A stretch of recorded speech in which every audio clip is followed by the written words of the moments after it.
As the Empire's princess, she was scorned and shunned by all for having no magic. Not only did she lose her right to the throne, but her illegitimate older sister stole all of her love. Having lost everything, she slowly descended into darkness, her personality growing more perverse and tyrannical. In her final struggle for power, she poisoned her own father, an act that also sealed her fate. The princess who had committed this grave sin was sent to the guillotine. The order was given, the blade slowly rose, and then it fell. The platform was instantly stained crimson. Our hero, Xiao Yao, was the only daughter of the Xiao family, one of the 4 great clans. But she was frail and sickly from a young age, needing monthly hospital treatments. Today was the day of her surgery, but when she opened her eyes, she had been transported into a novel she hadn't even finished. Reincarnated as the story's villainous, Princess Alphalo. Dazed and confused, the hero looked around at the unfamiliar surroundings. Glancing down, she saw a pair of small, soft, pale hands and could hardly believe her eyes. She shakily climbed out of bed and toddled over to a nearby mirror, only to see a completely unfamiliar face. Turning left and right, unable to accept reality, Xiao Yao's legs gave out. She collapsed to the floor and let out a scream. Hearing the shriek, maids rushed in. Seeing the princess on the floor, they anxiously checked her over, relieved to find she was unharmed. "Thank goodness you're all right. If Lord Neil found out—" At the sound of the familiar name, Xiao Yao quickly cut the maid off. "Who did you just say?" The maid replied timidly, "Lord Tammy Neil." Still in disbelief, she asked who she was. The maid's answer confirmed her fears. "Your Highness, you are the one and only princess of the Lefest Empire, Princess Alphalo." She had really been transported into the novel, reincarnated as the villainess with the tragic ending. Just as Alphalo was trying to process this new reality, the door opened. With the sound of steady footsteps, a tall, imposing figure in a cloak walked in. Alphalo stared with wide eyes, wondering, could this be my father? The emperor in the novel was named Erotoa, the youngest emperor in the history of the Lefest Empire.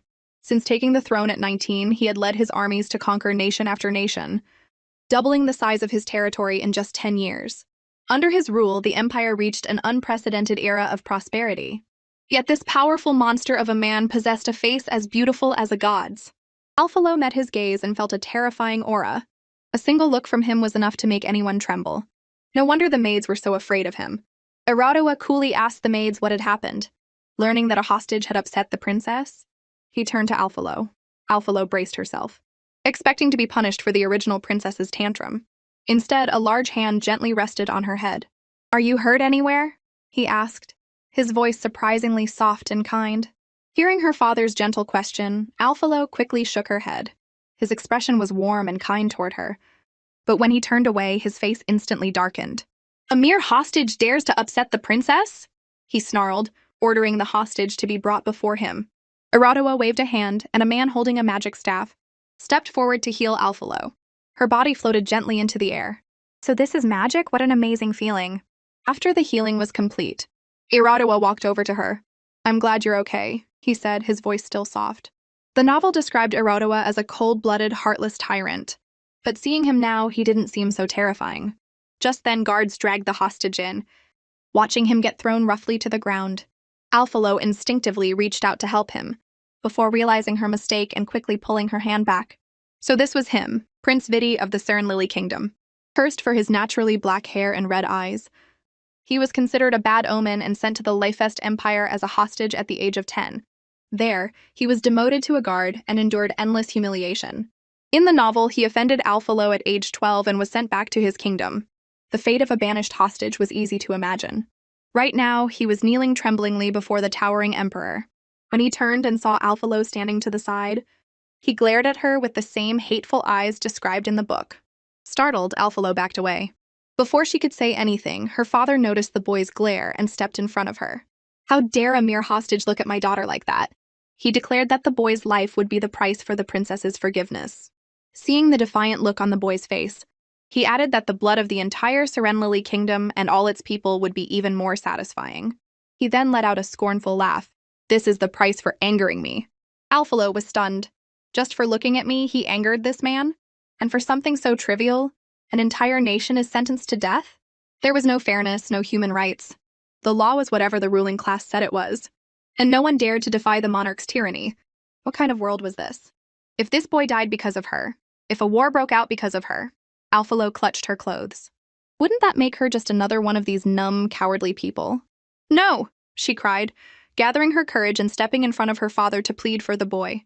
It was my fault. I was careless. It has nothing to do with him. The boy looked back in shock. Is she helping me? A month had passed since that incident, and Alphalo had slowly come to terms with her new life. Still, the memory of the Emperor's expression that day sent a chill down her spine. Thankfully, he hadn't pursued the matter further.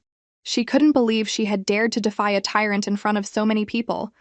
She'd almost thought her new life would be a short one. Alphalo wiped a bead of sweat from her brow and suddenly noticed a pair of eyes on her. Turning around, she saw Vidi staring, unable to look away in time. Alphalo flashed him a smile, her big, beautiful eyes sparkling. But from Vidi's perspective, she looked like a demon wielding a club with a wicked grin. He dropped to his knees with a grave expression, his face a mask of grim resolve. If this will ensure my people's safety, then let me make this one last contribution for them. Alphalo was completely bewildered. I don't know what you're thinking, but it's definitely not what I meant.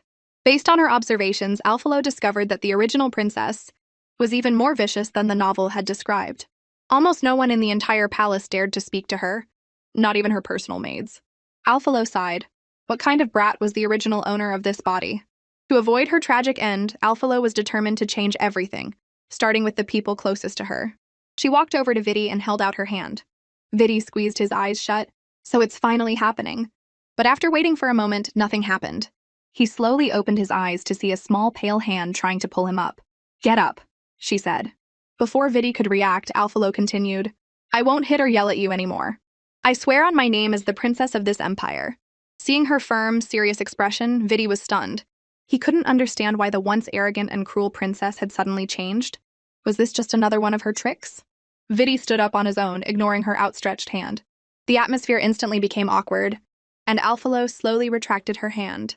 Well, that's a truce, right? Sort of. Just then, a handsome and elegant man walked through the door, breaking the tension. From the maid's delighted greetings, she knew this was Tammy Neal. In the original novel, he was the only person who stayed by Alphalo's side from beginning to end. He did everything she asked, and even when everyone else had fallen for the heroine, he remained loyal to Alphalo, willing to sacrifice his life for her. As Neal approached, Vidi glared at him, faint scent of gunpowder hanging in the air. Neal ignored Vidi, walked to Alphalo, and knelt on one knee. I have returned, Your Highness. Looking at the report Neal brought back, Alphalo recalled the novel's heroine, Emma Glora Uros. Rumor had it she was the Emperor's child with a wealthy merchant's daughter from his younger days. Shortly after Emma was born, the merchant's family met with tragedy, and young Emma disappeared. Even though the lost princess was raised as a commoner, her noble blood couldn't be hidden. After returning to the palace, Emma quickly became the beloved elder princess. Even the ice-cold emperor was melted by Emma's warm, sunny disposition. Everyone loved her except for Alphalo. As the empire's once-only princess, she felt replaced by the heroine's arrival. Jealous that Emma had stolen her father's affection, she began to antagonize her at every turn. One was a kind and gentle heroine, the other a willful and arrogant villainess. The outcome was predictable. In the end, the prince and princess lived happily ever after, while the wicked witch died scorned by the world. Thinking about it, Alphalo shuddered. What a miserable ending. If I just stay far away from the heroine, I should be fine, right? But from Neal's perspective, Alphalo's pretty little face was filled with worry, and his expression instantly darkened. Just as he was about to speak, he heard Alphalo ask, with an expectant look, when can I meet my sister? Neal was stunned by the sudden question. You aren't angry? Alphalo replied seriously that she would get along well with her sister. After all, who would be reckless enough to get on the heroine's bad side? The two of them were clearly not on the same page. After a moment of thought, Neal said darkly, I understand what you mean, Your Highness.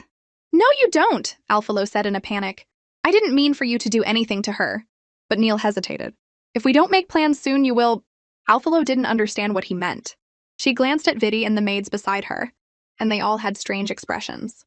Just then, Vidi let out a small scoff, catching her attention. Why are you laughing?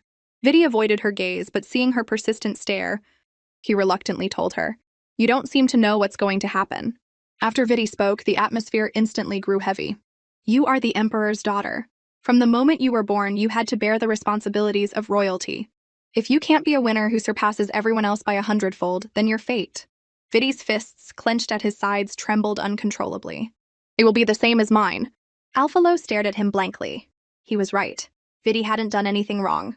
Just because of the natural color of his hair and eyes, he was branded with a curse, stripped of his right to the throne, and exiled to a foreign empire. For such a ridiculous reason, even a prince could meet with disaster. What about her? A powerless princess with no magic, seen as the shame of the empire? Seeing Alphalo's unease, Neil quickly stepped forward and swore he would never let something like that happen. But seeing the princess remain silent, he shot a glare at Vidi. The stare made Vidi break out in a cold sweat. He awkwardly tried to add something, but a now composed Alphalo cut him off. I'll prepare myself, but not in the way you're thinking. Because of her poor health in her past life, she had hoped to finally have a healthy body and live a peaceful life. But now she was in a country without a proper legal system, where the smallest mistake could cost her her life. It seemed she was still not in control of her own destiny. Alphalo felt a pang of disappointment but quickly pulled herself together. She couldn't just give up. Even if she was reincarnated as a villainess in a tragic role, she would never accept that fate. No matter what, she had to change her miserable destiny. After 3 sleepless days and nights of hard work, Alphalo finally completed her villainess's self-rescue plan. First, she had to study the country's history. But to be a proper princess, book knowledge wasn't enough. She also needed perfect etiquette. On top of that, dancing and horse riding were essential. The thought of it all made Alphalo want to give up. But to escape the tragic ending in the book, she forced herself to rally. All right, let's start with the easiest part. Knowledge is always the most important thing. The novel mentioned that the emperor had hired tutors for her, but the original Alphalo had no interest in studying. It wasn't too late to start now. She had to become better than everyone else. Next, Alphalo started looking for a tutor.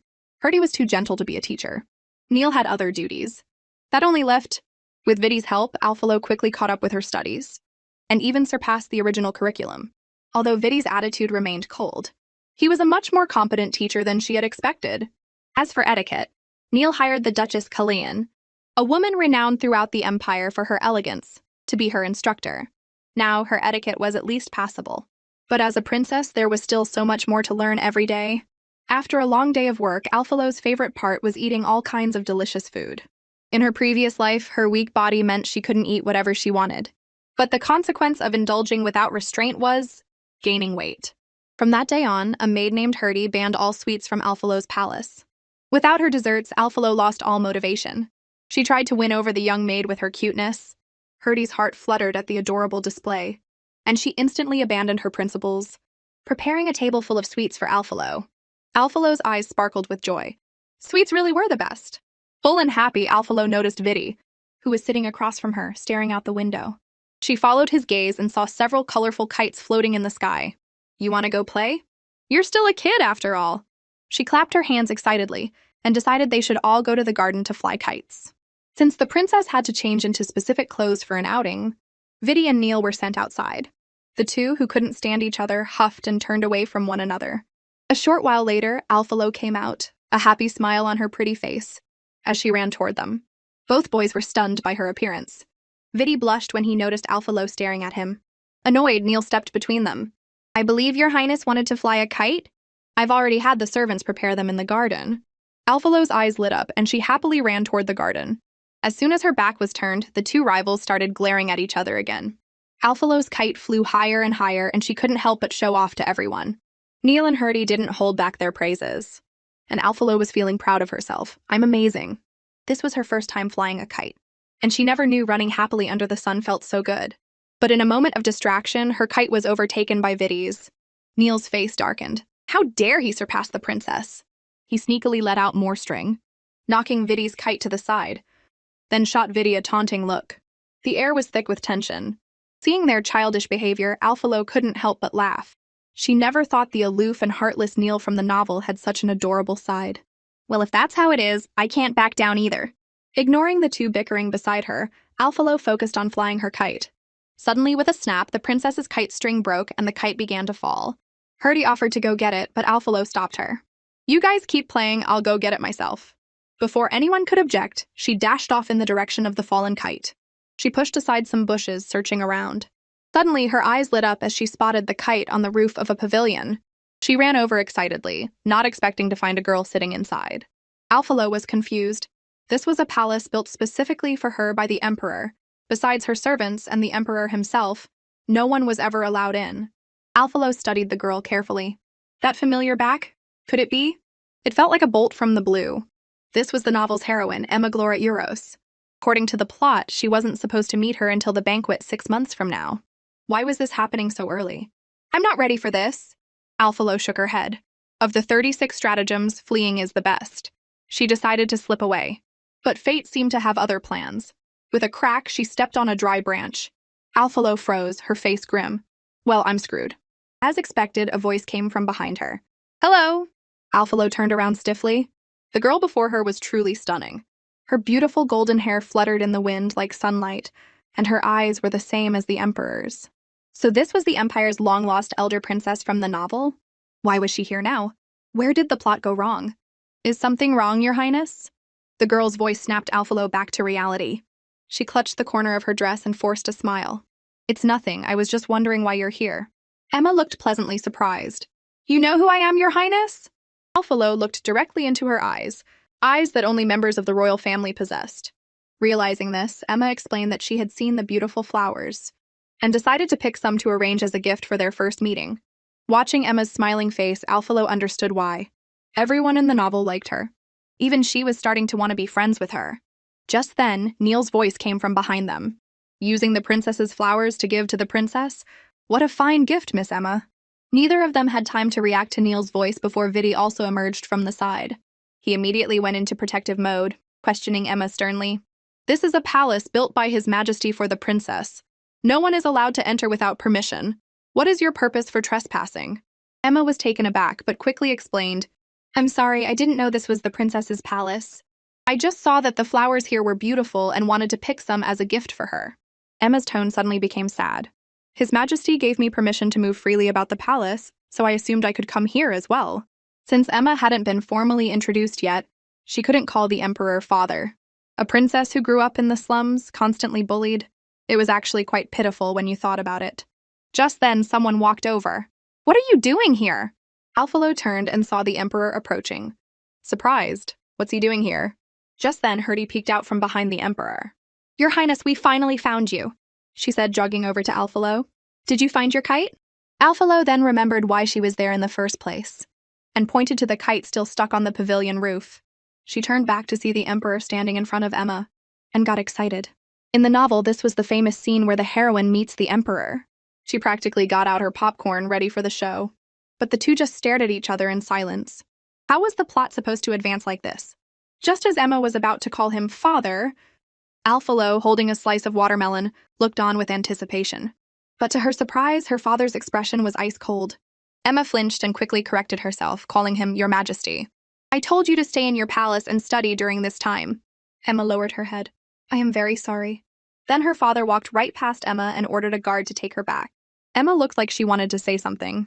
But then she saw the same man who had been so cold to her, crouched down in front of Alphalo, telling her not to worry. He then took Alphalo's hand and prepared to leave. As he turned, he said coldly to Emma, From now on, do not appear before the princess without my permission. Emma nodded, saying she understood. Alphalo glanced back at Emma, who was still standing there, and felt a strange sense of sadness. Alphalo looked at the flowers Emma had sent over a few days ago, feeling a bit puzzled. Is she trying to get on my good side? But why? Unable to figure it out, she frustratedly pushed aside the papers in front of her. She glanced at an invitation lying on the table. In a few days, the lavish banquet from the novel would take place. It was the event that started everything, where Emma would be formally introduced to everyone, showered with praise, and become the Empire's elder princess. And she would be ignored, becoming the person everyone hated out of jealousy and resentment. At that thought, Alphalo shot to her feet. Although her meeting with Emma happened earlier than expected, it wouldn't interfere with her plan. Most of the items on her checklist were complete, only dancing remained. To save her own skin, she had to change how people saw her. She went to the garden to find Neil to teach her how to dance, but he was nowhere to be found. Herdy told her Neil had gone out for the day. Disappointed, Alphalo sighed, guessing she wouldn't be able to practice dancing today. Just then, Herdy saw Vidi passing by, and suggested to Alphalo, If you want to practice dancing, there's another option. She then smiled and waved at Vidi. Vidi saw Herdy's friendly smile and felt a sense of foreboding. Even from a distance, Alphalo couldn't believe Herdy was suggesting Vidi. But he was once a prince and would definitely know how to dance. He was just a guard here now. Vidi clenched his fists, sighed, and walked over to invite Alphalo. Shall we begin, Your Highness? His sudden invitation surprised Alphalo, and she felt a strange nervousness. but she took his hand and they began to dance. The dance style was similar to the waltz from her past life, and she had been pretty good at it. It seemed dancing wouldn't be a problem. As she thought, she noticed Vidi's black hair and red eyes. A character like that was either an important side character or the final boss. How could he have been written out of the story after just one chapter? Herdy had mentioned that in his country, Vidi was seen as an ill omen. Black hair and red eyes. It reminded her of the vampires from novels in her past life. Lost in thought, Alphalo nearly fell. Vidi quickly caught her, but she still accidentally stepped on his foot. Her face flushed red as she apologized. Just then, the main door was pushed open. Neil walked in and demanded, "If you wanted to learn to dance, Your Highness, why didn't you wait for me to return?" Alphalo said that Vidi was a good teacher too. At that moment, Vidi suddenly let go of her hand. "Since Lord Neil has returned, I will take my leave." As he left, their eyes met, sparks flying in the air. The tension was thick. Alphalo, however, was just confused. In the morning, the sound of horse hooves clattered endlessly in the castle courtyard as guests arrived for the banquet. Vidi stood guard outside Alphalo's door, his mind flashing through different images of her, causing him to blush and shake his head. Inside, however, Alphalo was still lazing in bed, unwilling to get up. The sun was shining brightly outside. It was the perfect weather for another nap. She rolled over and went back to sleep. Suddenly, the door was thrown open by Neil. Alphalo shot up in bed with a start. Neil glanced at the time and waved a hand behind him. A group of maids swarmed in, closing in on her. Alphalo shrank into a corner, trembling. "What are you doing?" From her perspective, they looked like a horde of demons with ugly claws, ready to tear her apart. A flurry of activity followed inside the room. Vidi was about to go in to check, but was blocked by a smiling Herdy. "There's nothing I can do to help now." Just then a voice came from the side. They both turned to see Emma, already dressed in a pink gown. They bowed respectfully. "I thought I saw you from a distance, Lord Vidi. I didn't expect it to really be you," Emma said, suddenly stepping closer to him. "Why are you here? Shouldn't you be helping Princess Alphalo?" Vidi silently took a few steps back to create some distance. "Thank you for your concern, Princess Emma. I assume you have important matters to attend to, since you are passing through here?" Emma was about to speak when a guard beside her interrupted, whispering something in her ear. Emma then said she had to leave. Vidi watched her go, lost in thought. Herdy suddenly commented, "It felt like she was coming on to you just now." Vidi turned and walked away. Who knows? Inside, a resigned Alphalo was being dressed in a beautiful new gown. But due to her recent unrestrained feasting, she had clearly put on some weight and had to suck in her stomach just to get the dress buttoned. She let out a sigh of relief. Seeing Neil standing nearby, she quickly stammered that she was on a diet and hadn't been eating much, determined not to admit she'd secretly eaten an ice cream yesterday. Just then, Vidi and Herdy walked in. Seeing the beautiful little princess, Herdy couldn't help but praise her. "Your Highness, you look like a goddess." Alphalo shyly lowered her head. "You're exaggerating." Herdy said if she didn't believe her, she could ask Vidi. Alphalo peeked at Vidi, who was staring at her intently. "You look really beautiful," he murmured. Realizing what he'd said, he flushed and quickly turned away. Alphalo looked back expectantly. "What do you think, Neil?" Neil looked at her seriously, as if seeing someone else through her. "You look like..." "Like?" Alphalo was confused. Did Neil just say like? Like what? But he shook his head. Forget it. The upcoming ball was the most important thing right now. At the dazzling banquet, guests mingled endlessly. Everyone is here. Duke Vitovas is as handsome as ever. As he entered, people quickly gathered around him. "I heard that the long-lost elder princess returned to the palace recently." The gossip caught his attention. "The elder princess?" Someone next to him replied, seeing his confused look. "I heard she was brought to the palace right after that incident. The younger princess hasn't been seen since." The duke stroked his chin thoughtfully.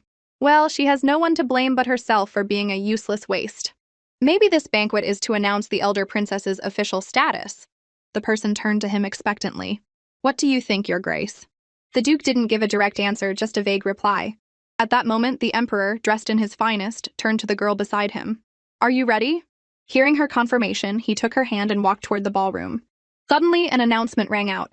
"His Majesty the Emperor and Her Highness the Princess have arrived." The crowd fell silent, looking toward the entrance with anticipation. They saw His Majesty Erotowa Uros leading Princess Alphalo by the hand. The woman who had just been gossiping paled. He didn't bring the elder princess? The guests bowed in unison as murmurs spread through the hall. Everyone had expected him to enter with the illegitimate elder princess, but he was holding Alphalo's hand instead.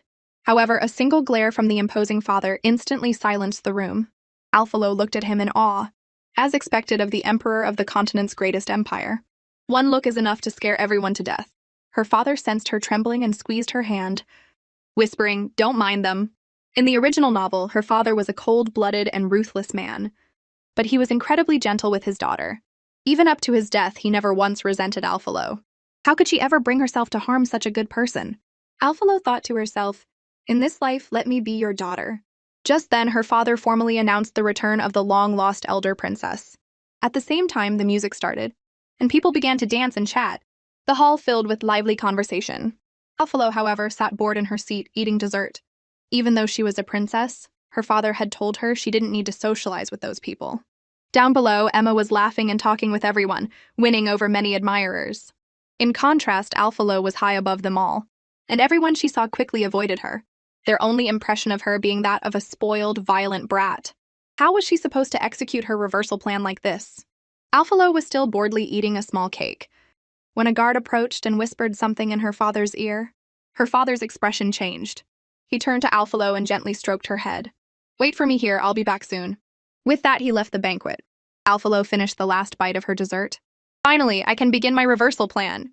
Alphalo looked around, searching for a target. She saw Emma surrounded by a crowd of people. Of course, she's the heroine. I definitely can't go over there. She turned to go in the other direction. At that moment, Emma noticed the empty throne and froze for a second, but was quickly pulled back into conversation by the people around her. Everywhere Alphalo went, people scattered. She didn't know if they were avoiding her because she was a princess or because she was a powerless villain. Alphalo finally found her target. She took a deep breath, composed herself, and prepared to greet the trio of ladies gracefully. But before she could even finish her sentence, all three of them had vanished. Alphalo stood there, frozen in awkward silence for a few seconds. It seemed that in this world, having no magic was no different from having a contagious disease. Even a princess would be ostracized without it. Living in such an environment, it was no wonder the original Alphalo turned out the way she did.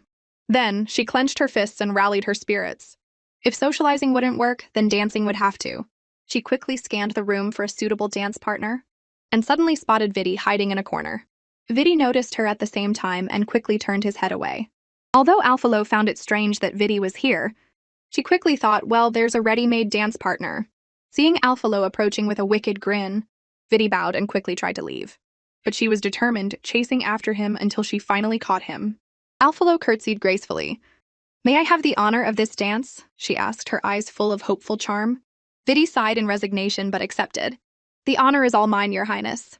As the beautiful music began, the two started to dance, instantly becoming the center of attention. "I never knew the princess could dance so well. She used to be terrible. She's like a beautiful butterfly, every move filled with grace." Just then, her sister Emma noticed them and, not to be outdone, began to dance as well. The crowd murmured in admiration. "The elder princess has only been back for a short time, yet she dances so beautifully. No wonder the younger princess is trying so hard." For a moment, the two pairs were the stars of the banquet, showing off their skills. In the middle of the dance, Alphalo quietly asked Vidi, "Why are you here?" Vidi replied that Neil had sent him. Alphalo was confused. "What did he send you to do?" Vidi recalled Neil's instructions. "Your only mission today is to protect the princess. If I find out you've laid a single finger on her..." Neil had made a throat-slitting gesture with a sinister look on his face. Vidi shook his head, snapping out of the memory. He looked at the curious Alphalo and said, "No mission." Alphalo sighed. "Is it another one of those protect me at all costs missions?" Vidi nodded. "Of course." Alphalo thought to herself, "But it's a good thing Vidi is here. The plan is going smoothly, and people's impressions of me are starting to change. It seems my comeback isn't far off." Just then, Alphalo noticed Emma nearby. Her beautiful steps and elegant movements made Alphalo sigh in admiration. As expected of the heroine, her dancing is incredible. You'd never guess she grew up in the slums. Alphalo suddenly realized that she had arrived in this world around the same time Emma was brought back to the palace. That meant they had been learning to dance for the same amount of time. Watching Emma's graceful performance, Alphalo knew she had to work even harder. Just then, Vidi noticed Alphalo's mood. "Your Highness, you don't need to compare yourself to others." Alphalo looked at Vidi, touched. But as she was lost in the moment, Vidi suddenly realized something was wrong. Vidi pulled Alphalo into his arms, dodging a falling Emma, who crashed hard onto the floor. Held tightly by Vidi, Alphalo looked around, her face flushing red, confused about what had just happened. The crowd gasped and began to whisper among themselves. Vidi looked coldly at Emma. Princess Emma, you should be more careful when you dance. You nearly crashed into the princess just now. His words caused an uproar. Did Princess Emma do that on purpose? If she can't dance well, why is she dancing at all? Hearing these comments, Emma lowered her head, looking lost. Just then, Alphalo stepped forward and offered a hand to help her up. Are you all right, sister? That must have hurt. The onlookers were surprised by her gesture. But Emma's knight suddenly swatted Alphalo's hand away. Your Highness doesn't need to pretend to be concerned. If you hadn't moved out of the way, Princess Emma wouldn't have fallen. Alphalo was speechless. Wow, what kind of ridiculous logic is that? If I didn't move, I would have been her cushion. Just then, Vidi stepped in front of Alphalo, and the two men faced off, the tension in the air palpable. Suddenly, the sound of footsteps came from behind them. It was the Emperor. The crowd bowed as he walked straight to Alphalo. What happened? Alphalo shook her head, saying it was nothing. But her father's gaze turned dark as he looked at Vidi. Vidi immediately knelt and explained the situation. However, Emma's knight twisted the story, blaming Alphalo. It was the princess who almost bumped into Princess Emma. Alphalo was floored. The nerve of this guy to lie like that. If I wasn't the one involved, I might have actually believed him. Her father turned to Emma. Is that so? Emma looked helpless. It was just an accident. It had nothing to do with my sister. Hearing such a manipulative, two-faced response, Alphalo froze, anxiously looking at her father. He's not going to believe her, is he? However, her father said darkly, if you can't dance, then don't. He was even prepared to end the banquet. Then he turned to Vidi. You failed to protect the princess. This is your second offense. Vidi knelt in silence. As her father was about to punish him, Alphalo quickly grabbed the hem of his clothes. If Vidi hadn't pulled me away in time, I would have been the one who got hit, she explained, then deployed her secret weapon, her cutest puppy dog eyes. They looked at each other for a moment, and Alphalo's heart pounded. Is it not working? Finally, the Emperor sighed and gave in. He announced that the banquet would continue, then picked up Alphalo and turned to leave. As they went, Alphalo waved discreetly at Vidi, signaling him to get away quickly. The Emperor carried Alphalo to a quiet room and knelt in front of her, gently touching her cheek. Are you really okay with the banquet? Alphalo smiled brightly. I'm really fine. The Emperor stroked her head. From now on, if you don't like these kinds of banquets, you don't have to attend any of them. Alphalo stared at her father, stunned. This was the first time anyone had ever told her that if she didn't like something, she didn't have to do it.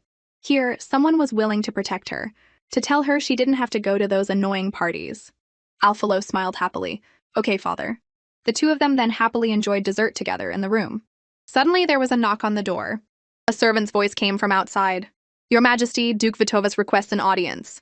The Emperor was annoyed at having their sweet father-daughter time interrupted. He asked Alphalo, do you want to see him? Alphalo remembered from the novel that Duke Vitovas was the ultimate winner, the one who helped the main characters ascend to the throne.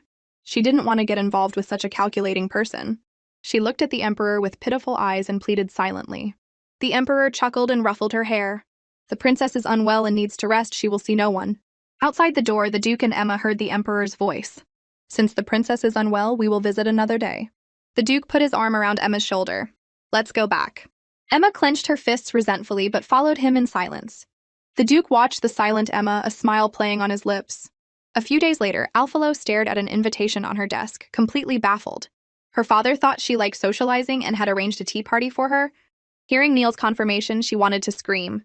It must have been because she casually said, I don't mind making friends and I get along well with others, a few days ago. All she said was that she didn't mind making friends. Alphalo flopped onto her back in despair. But then a thought struck her. Isn't this the perfect opportunity to change everyone's impression of me? Her father had taken her away from the last banquet early, so her plan was incomplete. She clenched her fists, her resolve hardening. This time I have to succeed. The day after confirming the tea party, the three of them went to the market to buy gifts. Alphalo looked around excitedly. I'm finally out! It was a good thing she had the excuse of preparing gifts for the tea party, otherwise her father would never have let her leave the palace. Alphalo suddenly remembered that when she had been asking her father for permission to go out, a servant had announced a visitor, and her father's expression had instantly become serious. He had then stroked her head and said, It seems I won't be able to go with you. Who could possibly make the Emperor put her aside? She shook her head. Whatever, it has nothing to do with me. Time to shop. Just then, Neil pointed to an item in a shop and asked for Alphalo's opinion. She leaned in curiously and saw a ruby ornament in Neil's hand. It's beautiful.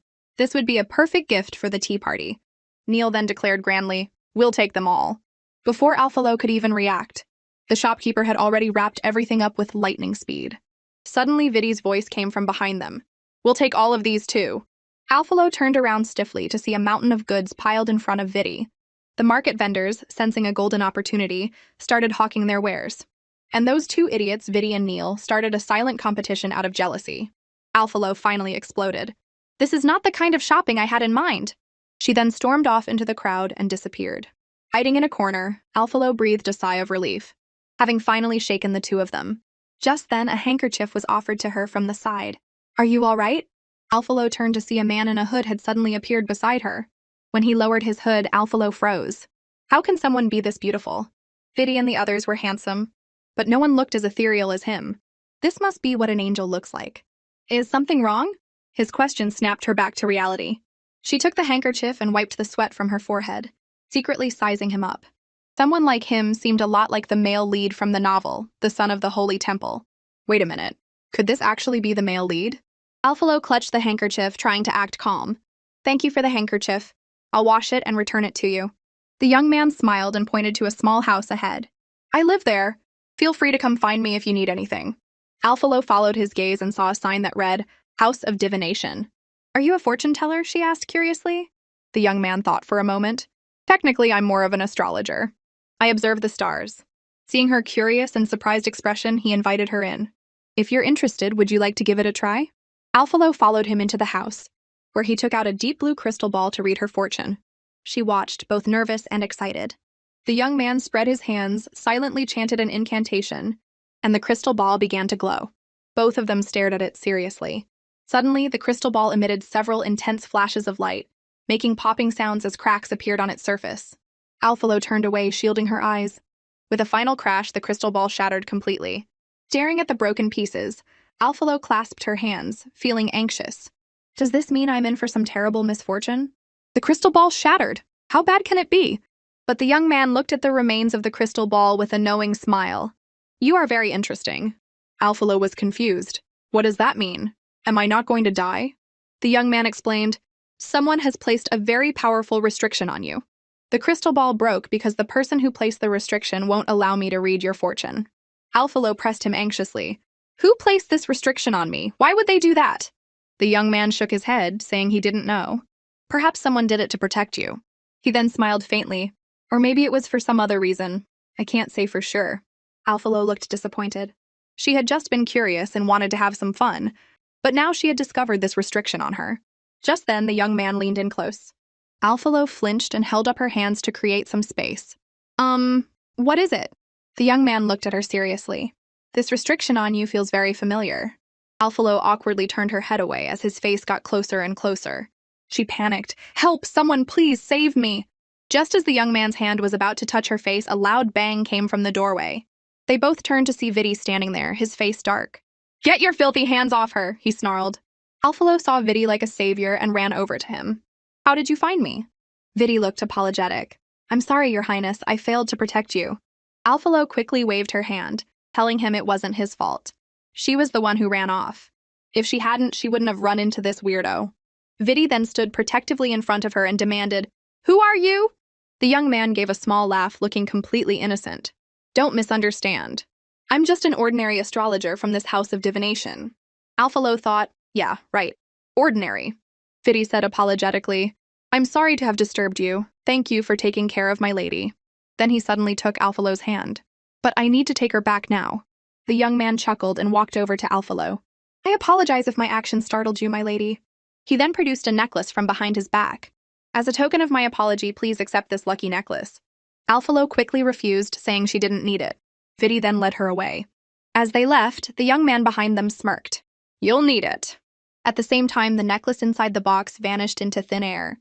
As they walked through the market, Alphalo looked at Vidi's silent, grim face and quietly called his name. Vidi looked upset. "I'm sorry, Your Highness. As your guard, I failed to protect you." Alphalo quickly waved her hands. No, you arrived just in time." Just then, Neil ran over from a distance. Alphalo suddenly thought about what the young man had said about the restriction. What did it all mean? She was about to ask Neil, but seeing the crowded street, she changed her mind. "I'll ask him when we get back."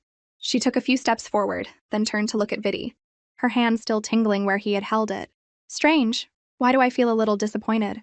That night, exhausted from the day, Alphalo checked the gifts for the next day's party before going to bed. As she was sleeping soundly, a figure suddenly appeared at her bedside. The sudden light woke her up. She opened her eyes to see a beautiful woman floating by her bed, softly calling her name. Alphalo stared at the woman in shock and quickly scrambled backward. Who? Who are you? Trespassing in the princess's chambers at night is a capital offense. Just then the woman reached out to her. Alphalo flinched back in fear, bumping her head. This person managed to get past the guards and into my room. She can't be ordinary. Is it an assassin? Alphalo squeezed her eyes shut, bracing for the end. But instead, the woman gently caressed her cheek. Alphalo looked at her in confusion. Who are you? Suddenly, a mysterious force separated them. Alphalo reached out to grab the woman, but she vanished into thin air. Just then, Neil, hearing Alphalo's voice from outside, pushed the door open. Alphalo stared at the spot where the woman had disappeared, bewildered. Was that some kind of magic? Neil softly asked Alphalo, Did you have a nightmare? Alphalo waved her hand. I'm fine. You should go get some sleep, Neil. But Neil offered to stand watch for her, saying she could call him if she had another nightmare. The next day, due to the mysterious woman's sudden appearance, Alphalo had spent the whole night thinking and hadn't gotten much sleep. She was yawning constantly. She turned to look at Neil behind her. They had both been up all night, but Neil, who had stood guard for her, looked completely fine. How was he still so energetic? Before she could figure it out, a maid announced that the party was ready. When she arrived at the party venue, Emma's side was filled with laughter and conversation, while her own table was completely empty. It seems my performance at the ball had no effect at all. Just then, a voice beside her asked, May I sit here? Alphalo looked up in pleasant surprise. Someone finally came over. The guests across from them, however, looked on in shock and apprehension. Alphalo quietly asked the girl, Aren't you afraid of me? The girl looked at her, puzzled. Why should I be? Alphalo thought for a moment. Because everyone says I'm spoiled, willful, and arrogant. But the girl asked, Well, are you? Alphalo shook her head. Then that's that. Alphalo clenched her hands. But I don't have any magic, she said, looking at the girl nervously. The girl, however, looked completely unfazed. So what? Alphalo looked at her, touched. Besides Vidi and the others, this was the first person in this world who didn't care whether she had magic or not. Across from them, Emma watched the two of them laughing and talking, and for a moment her expression darkened. Emma looked up, a bright smile on her face. Now that the last guest has arrived, shall we begin the tea party? Alphalo finally realized what was happening. Looking at Emma, she thought, why does it feel like Emma is the host of this party? But she wasn't going to give up. At least one person believed in her now. The party officially began. Alphalo gestured to Hertie, and maids brought out gifts. These are presents for all of you. Thank you for coming to my tea party. The guests looked at each other, surprised that the arrogant princess would prepare gifts for them. Alphalo quickly added, You can open them. But no one moved. Alphalo felt a pang of disappointment. They won't even accept my gifts? Just then, the girl beside Alphalo, Blair, opened her box and was surprised to see a long whip inside. Alphalo explained, The daughter of General Astor's family has been training in martial arts since she was young and has a fondness for whips. I thought this ruby-adorned whip would be perfect for Miss Blair. Someone from the side scoffed, Who gives such a crude thing as a gift to a noble lady? But Blair cleared her throat and said, enunciating each word, I love it. Then the other guests started opening their boxes, and were amazed to find gifts that were exactly what they wanted. Alphalo breathed a sigh of relief. It seems everyone likes them. All that research into their preferences paid off. Erasing everyone's prejudice against her was just around the corner. Just then, Alphalo noticed that Emma hadn't opened her gift yet. Aren't you going to open it, sister? Emma just smiled. There's no need. A gift from you is sure to be wonderful. Alphalo watched the chatting guests and couldn't help but think, being around these ladies makes me feel more elegant. Just then, one of the girls, holding the book Alphalo had given her, approached and asked, Have you read this book too, Your Highness? Alphalo froze. The girl, however, continued excitedly, I can't believe you've even read this book. Alphalo quickly waved her hands. No, I haven't. Don't say that, she answered awkwardly, admitting she hadn't actually read it. Just then, Blair came to her rescue. The princess is only 12. She has just started studying introductory books. Alphalo looked at her gratefully. Yes, exactly. The girl apologized, but her next question was still about books.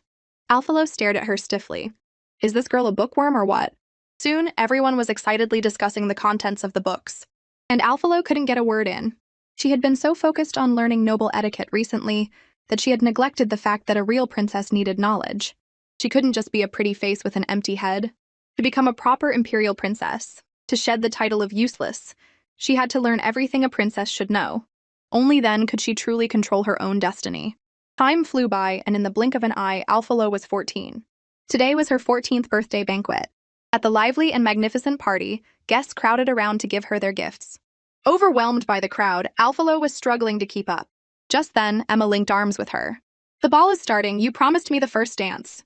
As the music began, the two of them walked to the dance floor and began to dance. The crowd watched in awe. "I can't believe the two princesses are dancing together. I was hoping to ask the princess to dance." Alphalo felt a little helpless. She had already heard at least 6 people say they wanted to ask her to dance. It was a good thing she had cleverly chosen to dance with Emma.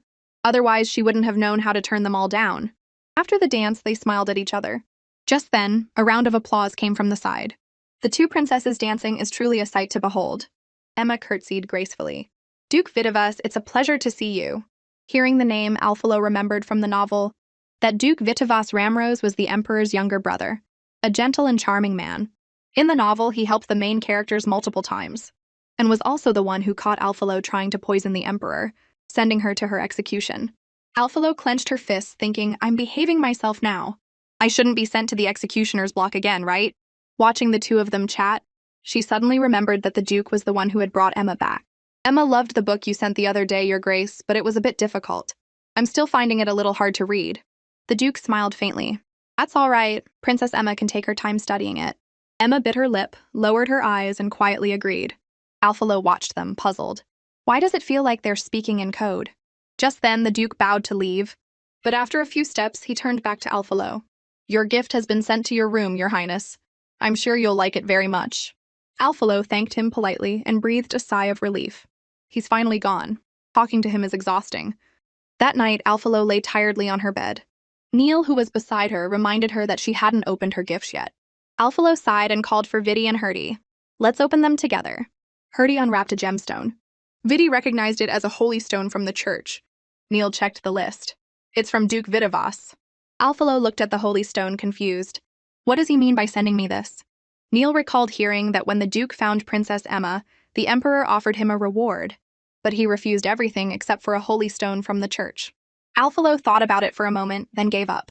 "Well, if I can't figure it out, I'll just put it away for now." The next day, as Alphalo was writing thank you letters for her gifts, a drawer suddenly emitted a dazzling light. Alphalo opened the drawer to find the holy stone glowing brightly. At the same time, a bookshelf also began to glow. Alphalo went over and moved the books aside, revealing a hidden indentation. Looking at the holy stone in her hand, she decided to place it in the slot. The stone instantly flared with a blinding light, and Alphalo quickly turned away, shielding her eyes. The bookshelf began to shake and then opened to reveal a secret passage. Surprised, Alphalo composed herself and slowly walked into the passage. Deep inside, she saw a pattern on a door that felt strangely familiar. She pushed the door open to find what looked like an ordinary library. Alphalo picked up a book from the table and saw that it was about theology. Most humans in this world were born with either magic or divine power, distinguished by their strength. Divine power was relatively rare. Nobles and royals, due to their bloodlines, mostly possessed extremely strong magic. Those with magic were called mages and warriors, while those with divine power would study and take exams to enter the church and become priests. Alphalo looked around and saw that most of the items here were related to theology. Did this have something to do with the church? Just then, Alphalo noticed a sparkling stone on the table and curiously picked it up. The stone suddenly emitted a dazzling light, and from within the light, the mysterious woman who had appeared by her bed emerged. Alphalo stared at her blankly. So this was her mother, who had passed away 10 years ago. She was as beautiful as an angel. She gently caressed Alphalo's cheek. "Happy birthday, my child." Alphalo stood frozen, tears welling up in her eyes, unable to believe it was real. She reached out to touch her, but her hand passed right through her body. Her mother told her, "This is just an image I preserved with my divine power." Alphalo lowered her head sadly. "I thought—" Her mother gently stroked her head and comforted her. "Don't be sad, my child. The fact that you found this place means you have turned 14. At the same time, her mother revealed the secret that had been hidden within her for 14 years. She learned from her mother that she had once been the saintess of the church. Before Alphalo was even born, her mother had sensed powerful magic fluctuations and a faint divine aura from within her womb. Alphalo was destined to be the first person on the continent to possess both magic and divine power. But such a unique ability would inevitably bring countless dangers, so her mother had forcibly sealed her divine power, leaving behind these books and treasures. Only when she turned 14 could she open this secret room and master her divine power to protect herself. So she wasn't without magic. In fact, her power was quite strong. She wasn't the useless princess everyone called her. Alphalo suddenly remembered the restriction the fortune teller had mentioned. Could that have been her mother's seal? Troubled, Alphalo tossed and turned in her bed. She didn't know how to break the seal, and could only strengthen herself through constant study, hoping to break through it eventually. Meanwhile, in front of the towering holy temple, a man in a hood spoke softly to the person behind him. "Do not disappoint our master." The young man behind him looked up. It was the same astrologer Alphalo had met before. In the morning, Alphalo ate her breakfast distractedly. She had spent the last few days searching the entire secret library, but still couldn't find a way to break the seal. She sighed in frustration. Just then, her father suddenly announced that the next day, she and Emma would be attending the Imperial Academy together. Alphalo looked up in surprise. So soon? Has the plot already reached this point? In her room, Neil and Herty were trying to pack up nearly everything she owned. Alphalo felt helpless. "You really don't need to pack so much." Neil and Herty replied in unison, "Your Highness's luggage must be fully prepared. We can't have you suffering while you're away." Alphalo sighed. She looked at Vidi, who was standing nearby, remembering that he would be accompanying her to the academy as her guard. "Is that his luggage?" Vidi, however, just lifted the sword at his side, saying that was all he needed. Alphalo was speechless. How is that considered luggage? She then pointed to several trunks on the floor, declaring them to be Vidi's. Neil was a bit annoyed. "If your Highness wants to pack his luggage, I can do it. There's no need for you to do it yourself." But Alphalo didn't care. "It's no trouble. Taking care of those around me is also a princess's duty." Vidi was stunned by her words, then blushed slightly and thanked her. Alphalo smiled. "It's nothing." The next day, the group was waiting at the entrance. Alphalo quietly asked Emma, "Aren't we going to the academy? Why haven't we left yet?" Emma explained that the church had said they would give the princesses a blessing for their journey, and they were waiting for them to arrive. Just then, a group of people in blue robes approached. They were the envoys from the church. The man at the front removed his hood. "It's been a while the two princesses have grown so tall." Alphalo looked at him, confused. "Have I met him before?" Just then, Emma, who was beside her, gently tugged on her clothes. Alphalo snapped back to reality and curtsied. The man looked hurt. "It's been so long, Princess Alphalo has almost forgotten me." Alphalo was speechless. "I was only 12 when I got here. I haven't seen you in 2 years, and the novel never even mentioned you. How was I supposed to know who you are?" Just then, the emperor stepped forward and said they could begin. The pope took his staff and walked over to Alphalo. "Please close your eyes, your highness." He softly chanted a blessing, and the staff emitted a golden light, forming a magic circle above her head. But suddenly, Alphalo felt a sharp jolt in her heart, and stumbled back in fear. What was that? The pope lowered his staff and asked Alphalo, "Are you feeling unwell?" Alphalo shook her head, saying she was fine. Just then, the duke stepped forward. "The princess's magic is likely too weak, so she may be having trouble withstanding the divine blessing, causing some discomfort." The emperor stepped forward and put his hands on Alphalo's shoulders, his voice ice cold. "Is this what your holy temple calls a blessing?" Sensing the tense atmosphere, Alphalo gently tugged on her father's sleeve. "I'm fine, it's probably just as the duke said. My constitution is just too weak." Hearing her words, her father's expression softened and he sighed. "Is the holy temple's so-called blessing finished?" After getting a confirmation, he turned to Alphalo and Emma. "In that case, you may depart." Just then, the pope announced, "As a token of my apology, I would like to send the Holy Son to accompany the princesses to the academy to ensure their safety." Hearing the words Holy Son, Alphalo was surprised. "Can't be the male lead, Paglet, can it?" He looked exactly like that astrologer. When the Holy Son introduced himself, Alphalo's fears were confirmed. It really was the male lead from the novel. Oh no, the male lead has appeared. Doesn't that mean my death is just around the corner? But the emperor said, "Excellent." Alphalo wanted to cry. In the carriage, Alphalo stared out the window, lost in thought. It was finally quiet. Thank goodness she had managed to stop her father from sending a whole squadron of knights with them. The social embarrassment would have been unbearable. Emma saw right through her. "You refused the knights because you didn't want them watching over you, right?" Alphalo leaned lazily against Emma. "If they were here, I'd have to maintain my princess-like decorum. With just you guys, I can relax a little." She looked at the Holy Son sitting across from them and suddenly had an idea. "Sir Holy Knight, do you know of a place called the House of Divination?" Alphalo watched him nervously, but the Holy Knight just asked, "Why do you ask, Princess Alphalo?" Alphalo explained, "You look a lot like someone I once met at the House of Divination." The novel had a lot of descriptions of this male lead. As the son of the Holy Temple, Paglet was second only to the Pope. The people of the Holy Temple said he was cold and emotionless, like a distant god. But the person she had met that day was gentle and ethereal. Although he gave her a bad feeling in the end, their personalities were completely different. Paglet thought for a moment. Was the person you're referring to an astrologer? Alphalo's eyes widened in surprise. How did you know? Just then, Emma cut in, glancing worriedly at Alphalo. It's just a guess, Your Highness, don't overthink it. There are many people who look alike. It's not that surprising. Alphalo could only force a smile. All right, maybe I was just overthinking it. She looked between Emma and Paglet, thinking, why does it feel like these two know each other? Is it just my imagination? Soon, just as Alphalo was about to doze off, they finally arrived at the teleportation point for the academy.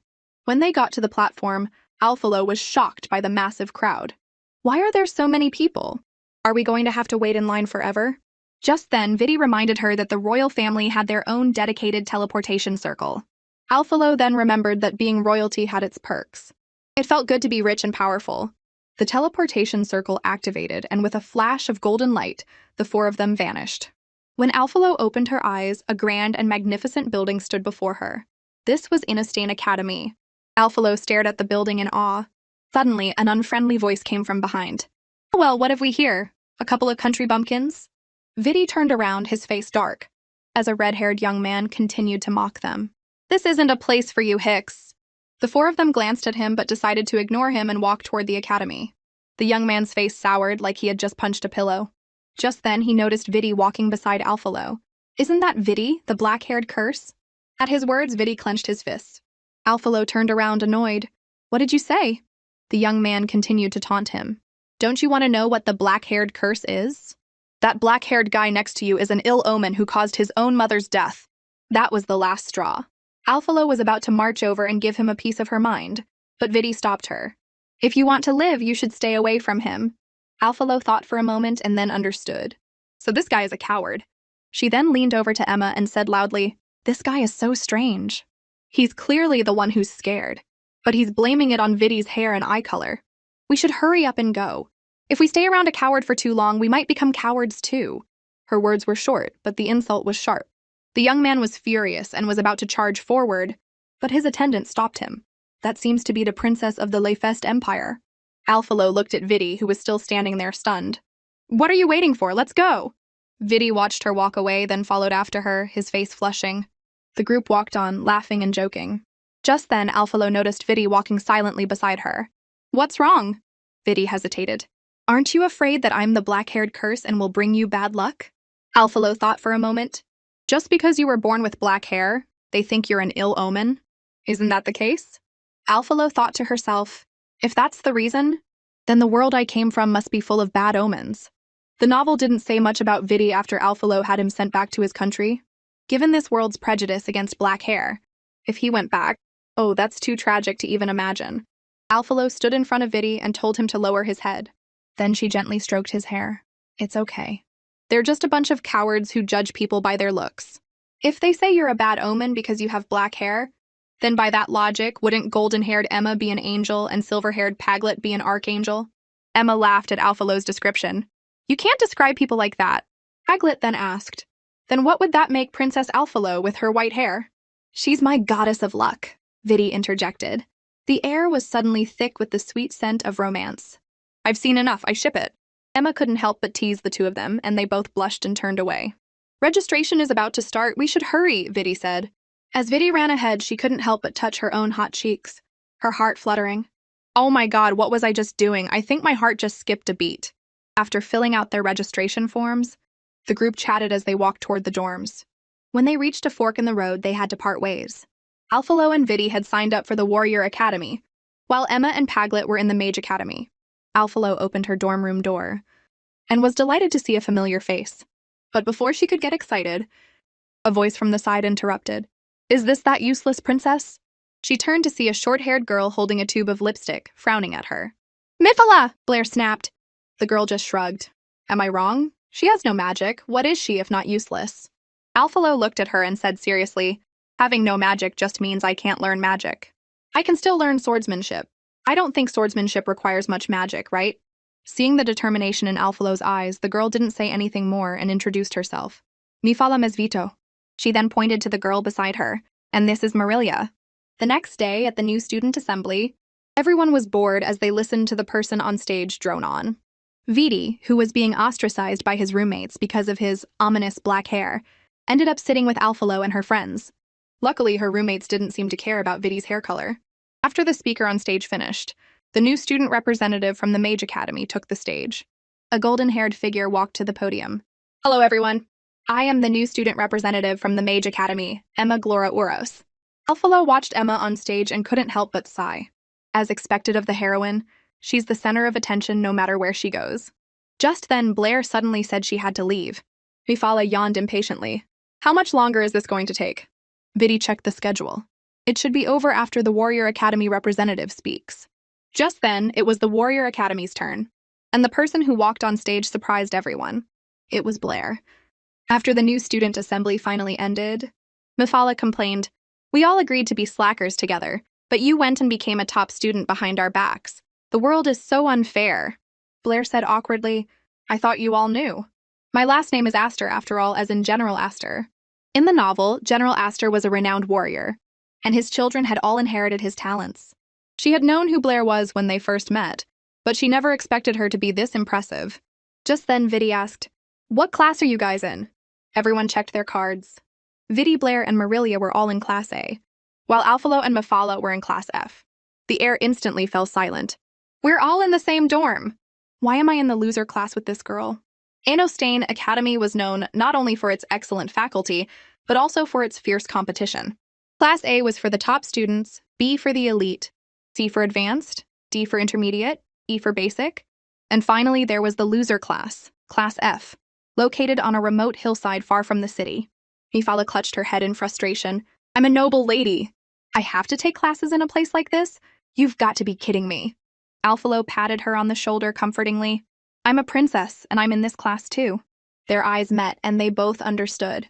There was only one thing to do, accept their fate. Just then, a voice came from behind them. "Hello, my dear loser young masters and ladies."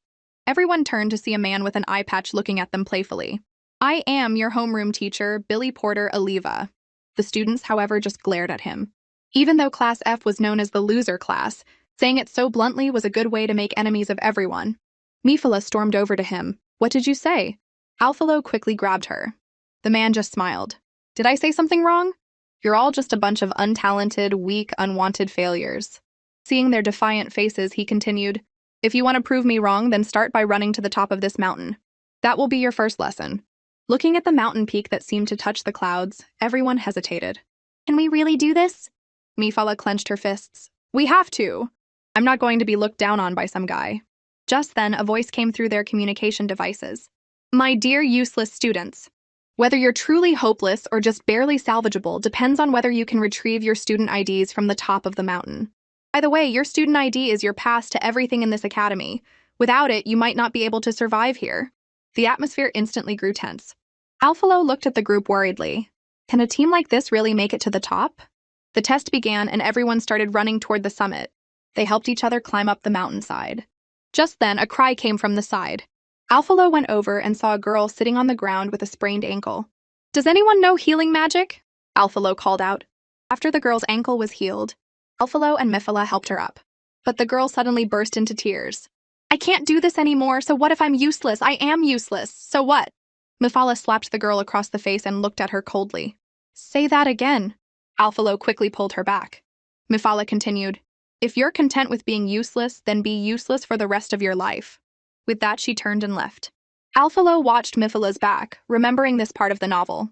Alphalo and Mifala had a big fight, and she became friends with a girl named Shirley.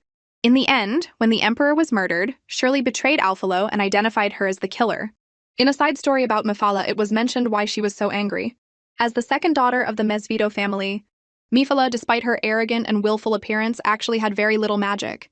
She wasn't as capable as her older sister or as well-liked as her younger sister. Stuck in the middle, she was gradually neglected. To get attention, she slowly became the arrogant and unreasonable person she was now.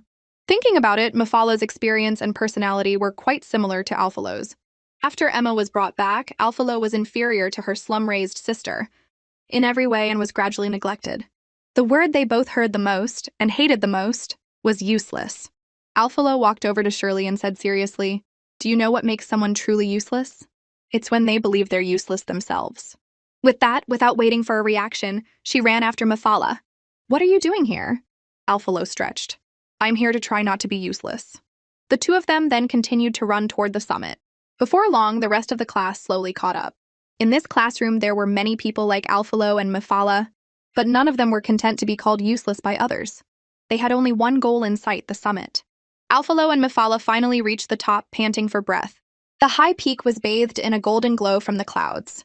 "It's beautiful," Alphalo couldn't help but say. Just then, she noticed their classmates still struggling to climb up. Maybe Mifala's slap had worked. One by one, people were getting back on their feet. Maybe their talents were poor, maybe their personalities were unlikable, but they all had their own resolve. The climb might be hard, but no matter what, they would all reach the top. After the test, classes officially began. After morning classes, Alphalo and Mifala planned to go to the cafeteria for lunch. On the way, Shirley was sneakily following them. Ever since the test, it seemed Shirley had developed some feelings for Mifala. Just then, Shirley, her face red, approached and asked Mifala, "Do you want to have lunch together?" Mifala laughed awkwardly. "Sorry, I'm having lunch with my roommates." Shirley watched the two of them leave, a creepy smile on her face. "She just smiled at me." After getting their food, they ran into Emma, who was also in the cafeteria, and joined her. Emma enthusiastically introduced her roommates. "This is Crora, Ace, and Philolina." Alphalo greeted them politely. Just then, Ace suddenly said, "I know you. You're that famous powerless." Hearing this, Vidi's expression instantly darkened, and Mifala shot up angrily. "What did you say?" Ace quickly explained, "I didn't mean any offense. It's just what everyone says." Crora also tried to smooth things over. "I apologize. Ace can be a bit blunt." Alphalo waved her hand, saying it was fine. Just then, Emma took out a box and gave it to Alphalo. "These are some cookies I made in baking class. They're for you." She then took out a scroll. "I made this in class too. It might not be as good as the ones sold in stores, though." Alphalo held the items, looking at Emma with gratitude. Just then, a green tea manipulative comment floated through the air. "Sister Emma is so nice to Alphalo. I begged for those cookies for so long and didn't get any." And a scroll made by Sister Emma herself. Not like me, who gets told to make my own. Alphalo looked at her and laughed awkwardly. What's with that catty tone? But whatever.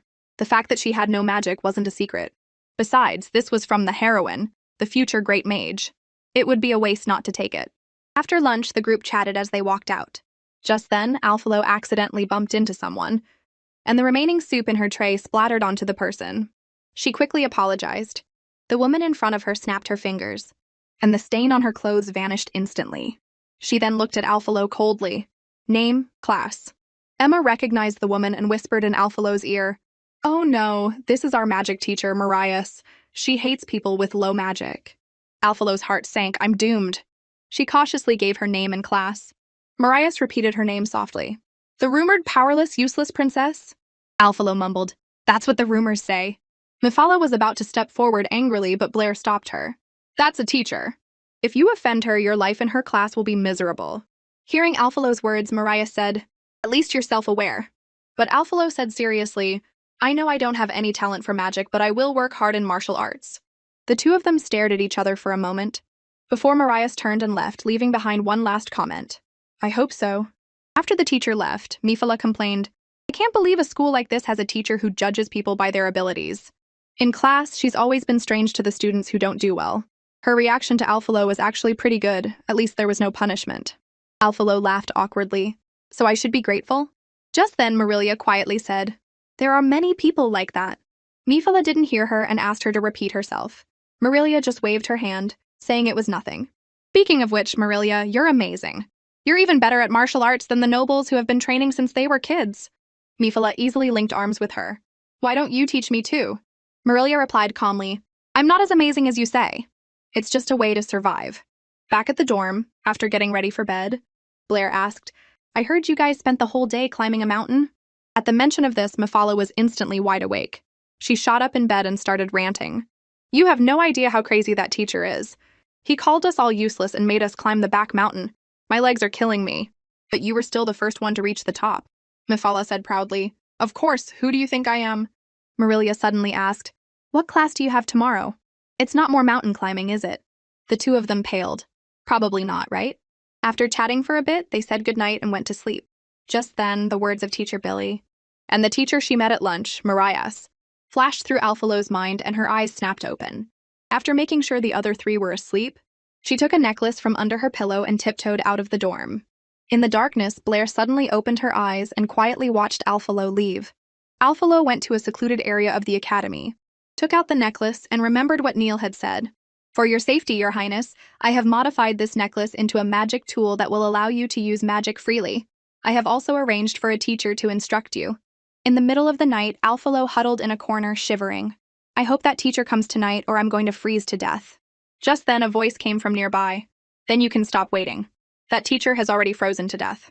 A figure descended from the sky and suddenly appeared in front of Alphalo. Looking closely, she saw it was the same teacher she had met at lunch. Looking at the person in front of her, Alphalo asked awkwardly, "The teacher who's supposed to instruct me? It's not you, is it?" Marias crossed her arms. "What, you're not satisfied?" Alphalo quickly waved her hands. "Of course not. I just didn't expect the person who was so cold to me at lunch to be my teacher at night." The words of her friend Ace flashed through her mind, and she shivered. Is she going to use this as an opportunity to punish me? In her mind, the teacher's image instantly transformed into a demon holding a long whip. Just then, Marias cut through her thoughts. What are you imagining? Are all of Lord Tammy Neal's people this strange? Alphalo scratched her head awkwardly. No, I just didn't expect the teacher Neal mentioned to be you. Marias, however, completely missed the point. Lord? Neal? Good heavens, I've never even dared to call him by his first name so intimately. Alphalo looked at Marias, who was practically radiating a dark aura, and couldn't help but ask, Are you okay, teacher? But Marias raised her magic staff and demanded menacingly, Tell me, what is your relationship with Lord Neal? Alphalo held up her hands in surrender. Calm down. Neal is just my butler. Marias repeated the word butler, and her mind conjured up a strange image. She couldn't help but cover her face shyly. Oh my, can I experience this for free? Alphalo cut her off, deadpan. Please don't imagine strange things. Neal is just a normal butler. Marias cleared her throat and said seriously, I know. Alphalo looked at her skeptically. Yeah, right. Finally, they got back on topic. You can call me Marias. Lord Neal sent me to teach you magic. I will be here every Monday, Thursday, and Sunday at 1 in the morning. Then her focus shifted again. You and Lord Neal really don't have that kind of relationship? Alphalo quickly waved her hands, insisting they didn't, while silently lamenting, Neal, why did you have to send your biggest fan to be my teacher? Finally, the lesson began. Alphalo closed her eyes and focused on the magic fluctuations around her. In the quiet surroundings, 4 different colored flames appeared. Just then, Marias's voice came from beside her. Find the brightest flame and tell me what color it is. Alphalo hesitated. Purple? Try to control that magic and make it appear in your hand. Alphalo concentrated and the necklace began to glow. A ball of purple flame suddenly appeared in her palm. Her eyes lit up as she looked at it. I did it. Marias nodded in approval. You have some talent. Alphalo smiled. It's all thanks to the necklace Neal gave me. Marias looked proud. Of course. Anything from Neal is bound to be good. The way she refers to him has changed. Alphalo wondered what their relationship was. How did you and Neal meet, Teacher Marias? Marias looked shy. That's a long story. Back when I was a new student at the academy. But before she could get 2 sentences out, Alphalo ruthlessly cut her off. If it's a long story, then please make it short. Marias pouted. It was during the academy trial. You'll have one of those in the future, too. She then recalled with a dreamy, shy expression. At that time, Lord Neal descended from the sky. Alphalo, not wanting to hear it, quickly interrupted her. Teacher, I've summoned the magic. What's next? By the time the lesson was over, Alphalo was exhausted and sitting on the ground. Finally, it's over. For someone with no foundation, her control over magic was actually pretty good. Alphalo flopped onto her back. This is great! Just then, Marias tossed a book next to her. These are some basic spells. Read it. With a flick of her magic, she vanished, leaving behind only her voice. 3 days from now, 1 in the morning, right here. In the morning, after being up for most of the night, Alphalo reluctantly got out of bed and staggered toward the bathroom. Mifala looked at her confused. Didn't we go to bed at the same time? Why is she so tired? Blair, who knew the truth but didn't say anything, just said, Maybe she's just not used to the bed. As they were talking, Alphalo walked straight into the door. I think it's more than just not being used to the bed. During class, Mifala asked Alphalo with concern, Are you really okay? You look terrible this morning. Alphalo scratched her head awkwardly. I probably did look pretty bad. Teacher Marias is so strict. She didn't let me go back until 4 in the morning. Mifala yawned. Whatever, I'm tired too. Keep an eye out for me, I'm going to take a nap. Alphalo, however, secretly opened the magic book Marias had given her. All magic started with the basics. Advanced spells were just variations of basic ones. If she wanted to learn advanced magic, she had to start from the beginning. All right, let's start here. In Morius's room, the communication crystal on her desk suddenly lit up and Neil's image appeared. You're suddenly contacting me with the communication crystal, Senior. Did you miss me? Neil sounded tired. Be serious. I'm here to ask about the princess's situation. You know I like you, yet you asked me to be the teacher for your precious princess. Aren't you afraid I'll get jealous? Neil sighed. You were a magic genius at the academy and the youngest grand mage. The fewer people who know about the princess learning magic, the better. How is she doing? Marias thought for a moment. She's not bad. She's learning faster than most people. She might even be a genius in the future. Meanwhile, after meeting teacher Marias, Alphalo began a grueling routine of enduring teacher Billy Porter's demonic training during the day and teacher Marias's demonic training at night. It was exhausting but fulfilling. One night, as Alphalo was practicing magic alone, she heard a faint sound from nearby. She quickly extinguished the flame and looked toward the source of the noise. To her surprise, Vidi stepped out from behind a pillar. He walked over to her. So, Your Highness can actually use magic? Alphalo laughed awkwardly. You could say that. She couldn't help but wonder, what's Vidi doing here so late at night? It was a good thing teacher Marias had already left. She had been so absorbed in her practice that she hadn't noticed she had stepped outside the protective barrier. Just then, Vidi noticed the necklace around her neck. If Your Highness is going to be practicing alone every night, then perhaps I could help you with your martial arts training as well? Alphalo looked at him in pleasant surprise. Really? Won't it be too much trouble for you? It is my honor to serve you, Your Highness. Besides, weren't you just complaining about your slow progress in martial arts? Alphalo remembered a time she had casually complained to Vidi. She had just been venting, but he had actually taken it to heart. Alphalo smiled. In that case, I'll be in your care, teacher Vidi. From then on, Alphalo began to train with Vidi, and her martial arts skills improved significantly. Although the results were obvious, it was incredibly draining, reminding her of her past life when she had to study countless subjects. Seeing Alphalo's listless state, Blair asked with concern, Are you okay? Mifala looked annoyed. What could be wrong with her? We all agreed to be slackers, but she's secretly working hard behind our backs. Alphalo laughed awkwardly. It was an accident. That night, Alphalo and Vidi continued their martial arts training. Seeing her progress, Vidi said, Your Highness's martial arts foundation is solid now. We can move on to the next stage of training. He then summoned a ball of black flame in his palm. Since you can use magic, you can infuse it into your martial arts techniques. With that, he shot the flame out, leaving a black scorch mark on a tree. Alphalo watched in amazement. Wow, you can do that? Vidi looked at her. You can try it, Your Highness. Alphalo closed her eyes and concentrated, and the necklace began to glow.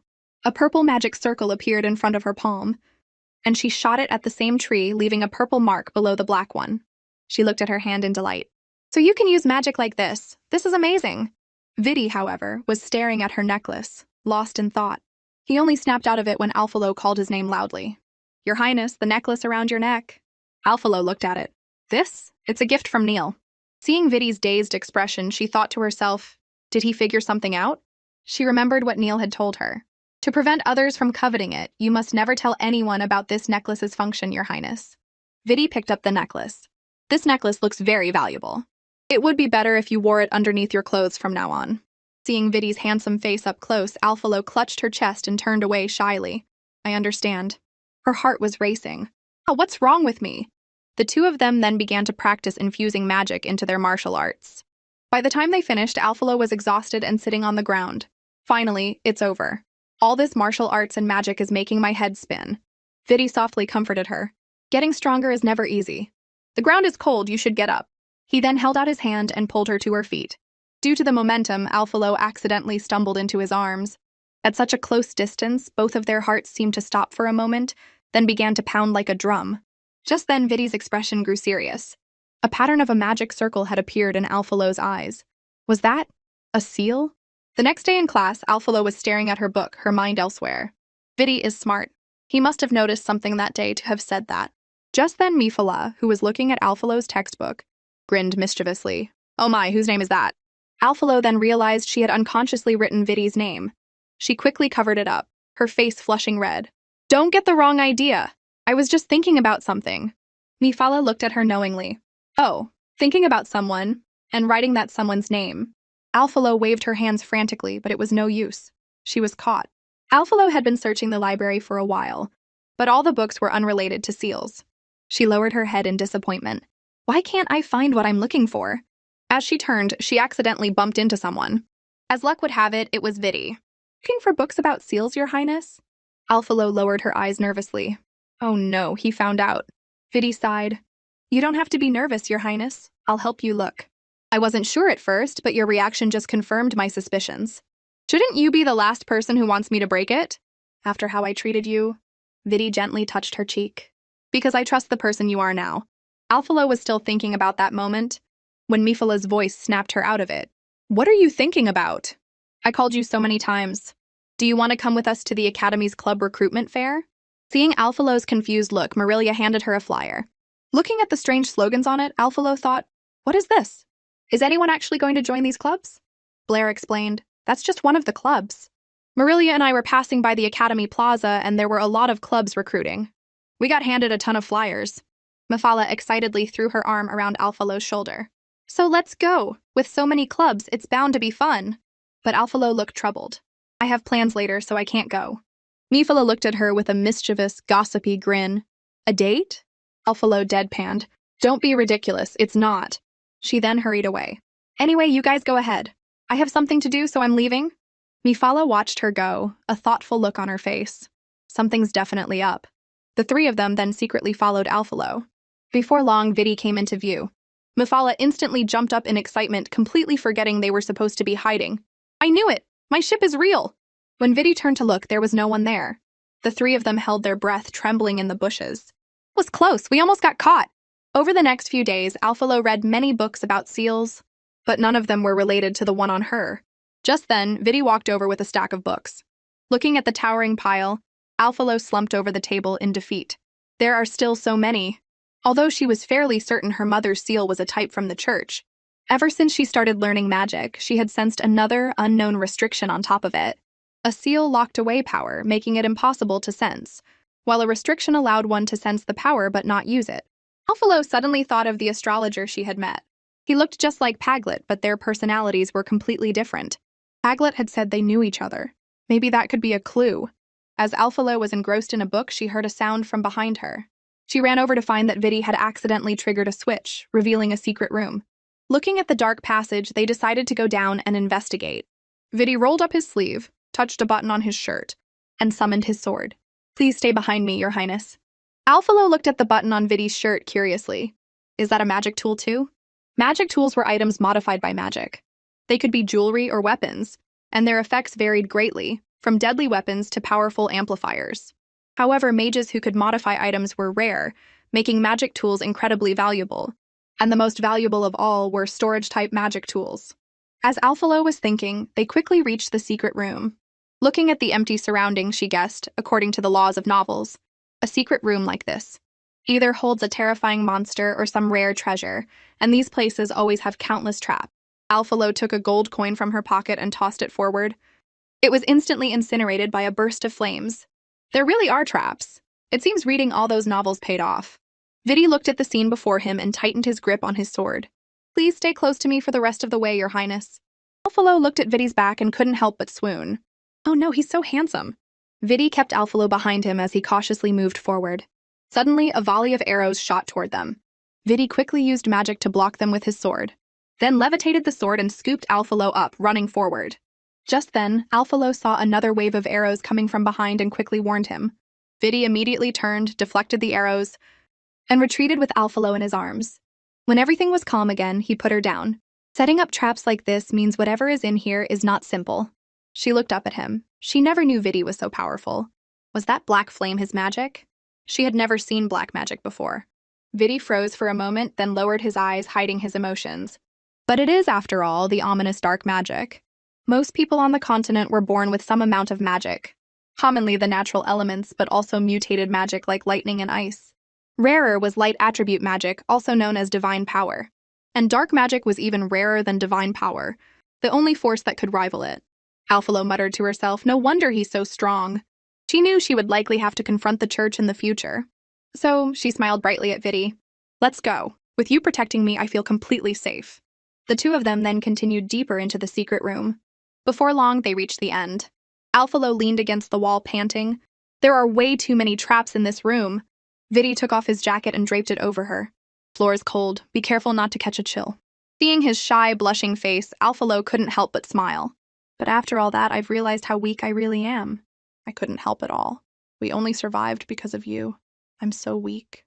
Vidi frantically tried to comfort her. You've been working very hard, Your Highness. There are just too many traps here. There must be something important inside.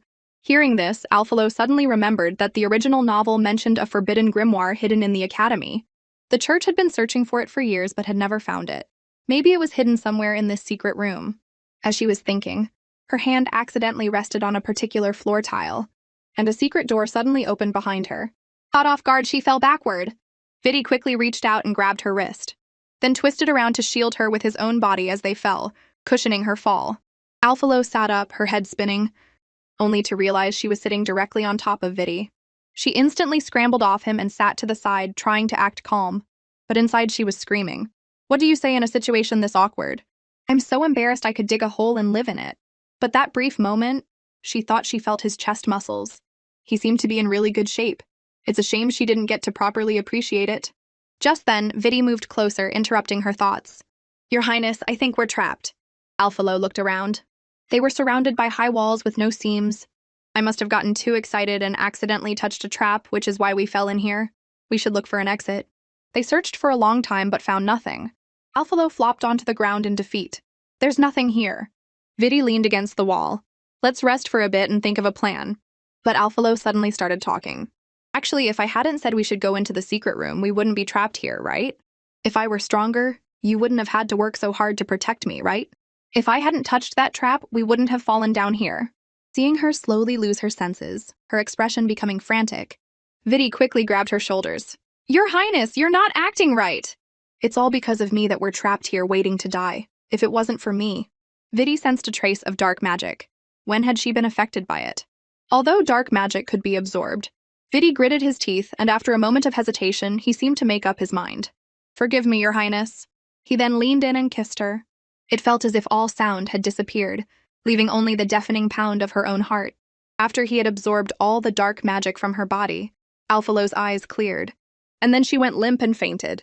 Vidi quickly caught her. A short while later, Alphalo woke from her coma, asking Vidi in a daze, What happened to me?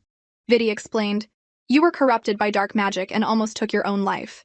Alphalo was shocked and clutched her chest in fear. I actually had suicidal thoughts. Dark magic was said to have the power to bewitch people and bring out their darkest thoughts. She shivered. It was terrifying. Did you pull me out of it? Hearing this, Vidi stiffened and quietly replied, Dark magic can absorb dark magic. Alphalo then understood. But seeing Vidi's beet red face, she couldn't help but wonder, is absorbing magic that difficult? Why is his face so red? Vidi thought back to what had just happened and hesitantly asked, Do you remember what happened before? But Alphalo just looked at him blankly. Before? Did something happen? I don't remember. A complicated emotion washed over Vidi. He didn't know whether to be relieved or disappointed. Alphalo suddenly shot up and started anxiously circling him. Did I do something bad to you when I was corrupted? Did I hit you? Are you hurt? Vidi gently took her hand to calm her down. You're overthinking it, Your Highness. I'm fine. The dark magic here has dissipated. The exit should appear soon. As he spoke, a pedestal suddenly rose from the floor behind them. When everything was calm again, Alphalo cautiously opened her eyes and saw the newly appeared pedestal with a book on it. Vidi guessed that this was what the secret room was protecting. Could this be the forbidden grimoire? The legendary book said to contain all the magic on the continent. Whoever possesses it can rule the world. Vidi took the grimoire, flipped through it, and then excitedly grabbed Alphalo's hand. Your Highness, there's a high chance this book has a way to break the seal on you. But Alphalo's attention was on their tightly clasped hands. They both quickly let go, turning away to hide their pounding hearts. Vidi's face was bright red, and he was annoyed at himself. Damn it, what was I just doing? I hope Her Highness didn't get the wrong idea. He cautiously peeked at Alphalo, but his gaze involuntarily drifted to her soft pink lips. He slapped himself on the head. Get a grip. What am I thinking? Stop it. Alphalo peeked out from behind him. Are you okay? Vidi composed himself and turned back, trying to act calm. I'm fine, Your Highness. I just looked through this book. It's full of magic-related things, even ancient spells. If we take this back, we'll be able to break the seal on you in no time.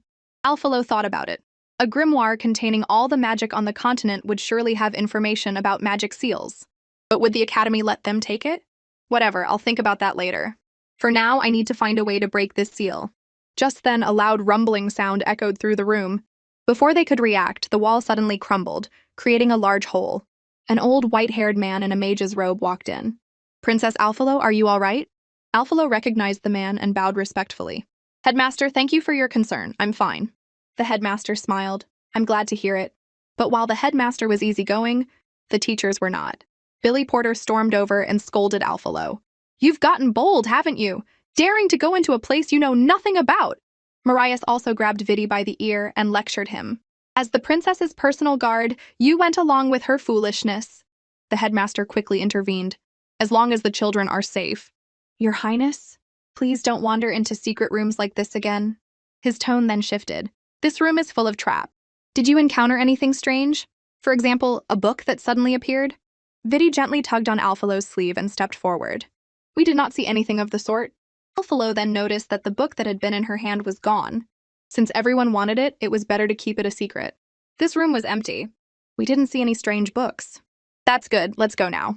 And don't accidentally wander in here again. With that, he led everyone out. That night, after her lesson with Marias, the teacher once again sternly warned her, from now on, do not enter places you don't know anything about. Alphalo quickly nodded in agreement. After Marias left, Vidi emerged from the side and hesitantly said he had something to tell her. He then set up a barrier around them that blocked both sight and sound. Seeing this, Alphalo wondered, is he about to tell me some big secret? Vidi sighed, touched the storage tool on his clothes, and pulled out the forbidden grimoire. Alphalo's eyes widened in disbelief. How did you get this out? Wasn't it in the secret room? Did you go back in? Vidi explained that he had secretly hidden it in his storage tool before the headmaster and the others arrived. He then handed the grimoire to Alphalo. Try it, Your Highness. Alphalo took the grimoire, her heart pounding. The legendary book that contained all the magic on the continent. Could it really break the seal on her? But even if there was only a sliver of hope, she had to try. Alphalo opened the book, and instantly all sorts of spells floated out of it. She carefully searched and finally found the section on sealing magic. Before she could touch it, the grimoire suddenly started to shake violently, and then flew into the air. Vidi quickly summoned his sword and stood in front of her. The grimoire hovered for a moment, then shot toward them. Vidi raised his sword to block it, but the book passed right through it and with a flash of golden light, entered Alphalo's body. Alphalo collapsed to the ground weak. When she came to her senses, she looked at herself in horror. What happened? Did it just fly into my body? They looked at each other, and Alphalo burst into tears. It's over. I'm going to die again. After calming down, Alphalo closed her eyes and tried to sense the grimoire inside her, but there was no response. That's strange. What just happened should have been the grimoire acknowledging you as its master. Magical items and treasures that choose their own masters usually have their own consciousness. You should be able to sense the book's spirit. Vidi guessed. Could it be that it wasn't acknowledging a master but looking for a vessel? Powerful magic tools and treasures, besides acknowledging a master, could also develop a spirit. When they were too powerful and could cause harm, they would seek a vessel to store their magic and prevent it from leaking out. Understanding this, Alphalo's face fell. So I'm just a tool? The next day, as soon as Alphalo's class ended, she heard Vidi's voice behind her. Mifala playfully nudged her. Oh, looks like someone's here to pick you up. Go on, we won't interrupt your date. Alphalo froze, then quickly grabbed Vidi and pulled him away. What's going on with that book? I tried calling out to it all last night, but no spirit appeared. She finally gave up. Vidi thought for a moment. I did some research last night. Some books, if damaged, can cause their spirits to be affected. There are also cases where the spirit is injured. Although the book itself is intact, the magic attached to it will be dim. The grimoire we saw was complete, but the magic on it should have been much stronger. Alphalo guessed, so the book's spirit itself was injured and it chose me as a vessel to recover? So as long as the spirit heals, we'll be able to meet it and then we'll be able to find out what I need to know? Vidi nodded. That should be it. The two of them chatted as they walked, and at a corner, Alphalo accidentally bumped into someone again. Vidi quickly steadied her. Before they could react, the person yelled, Who was it that wasn't looking where they were going and bumped into me? When he saw the girl in Vidi's arms, he sneered. Well, if it isn't the useless princess of the Lefest Empire. Alphalo looked at him, puzzled. This guy looks familiar, but I can't remember from where. It seems spending time with Vidi has made you as pathetic as he is. Hearing this, Alphalo finally remembered. It was the coward she had met at the school gate, Vidi's younger brother, the fourth prince of the Serenlily kingdom, Wilno Seplo. The original novel didn't mention much about the neighboring kingdom of Serenlily, only that it had 7 princes and Vidi was the third. This Wilno was supposedly the fourth, but hated being called the fourth prince because it made him feel like he was always second to Vidi. Wilno's lackeys joined in the mockery. A princess, abandoning magic to learn some crude martial arts. What's a girl doing learning martial arts anyway?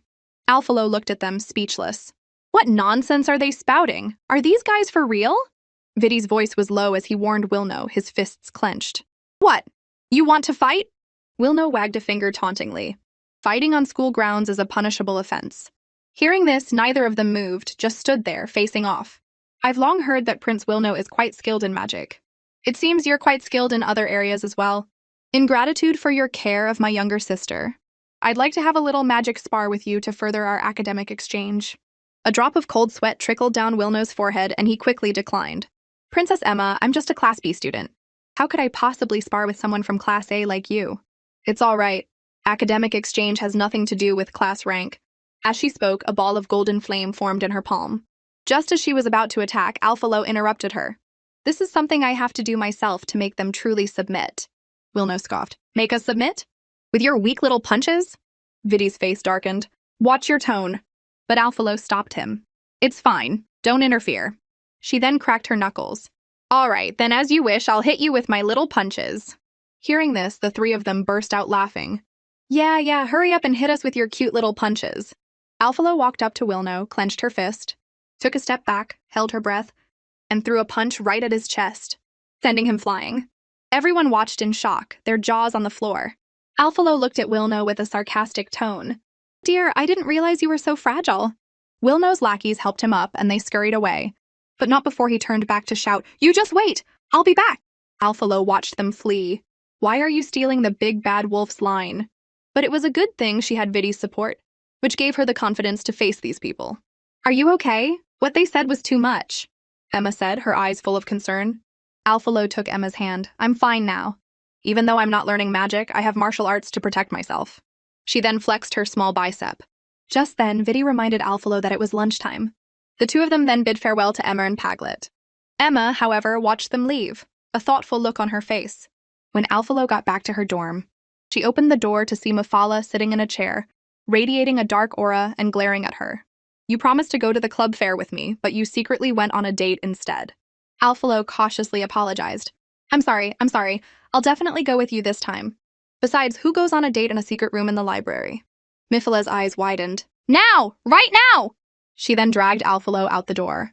When they got to the Academy Plaza, Mephala was as excited as a puppy off its leash, looking at and touching everything. Alphalo was grateful she had eaten lunch. Just then, Mephala noticed a girl handing out flyers. Isn't that Marilia? Is she helping a club promote itself? Did she already join a club?